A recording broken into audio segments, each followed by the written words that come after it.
بسم اللہ الرحمن الرحیم۔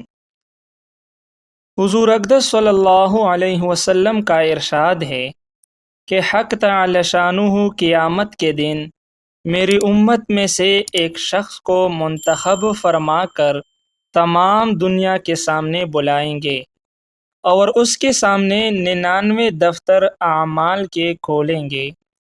ہر دفتر اتنا بڑا ہوگا کہ منتہائی نظر تک پھیلا ہوا ہوگا۔ اس کے بعد اس سے سوال کیا جائے گا کہ ان اعمال ناموں میں سے تو کسی چیز کا انکار کرتا ہے؟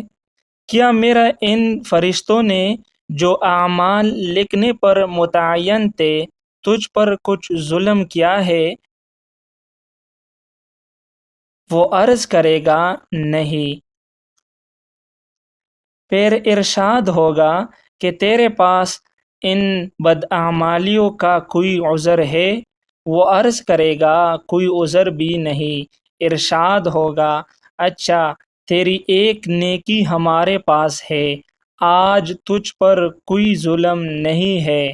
پھر ایک کاغذ کا پرزہ نکالا جائے گا جس میں اشہد اللہ الہ الا اللہ و اشہد ان محمدن عبدہ ورسولہ لکھا ہوا ہوگا۔ ارشاد ہوگا کہ جاؤ اس کو تلوا لے۔ وہ عرض کرے گا کہ اتنے دفتروں کے مقابلے میں یہ پرزہ کیا کام دے گا؟ ارشاد ہوگا کہ آج تجھ پر ظلم نہیں ہوگا۔ پھر ان سب دفتروں کو ایک پلڑے میں رکھ دیا جائے گا اور دوسری جانب وہ پرزہ ہوگا تو وہ دفتروں والا پلڑا اڑنے لگے گا اس پرزہ کے وزن کے مقابلے میں۔ بس بات یہ ہے کہ اللہ کے نام سے کوئی چیز وزنی نہیں۔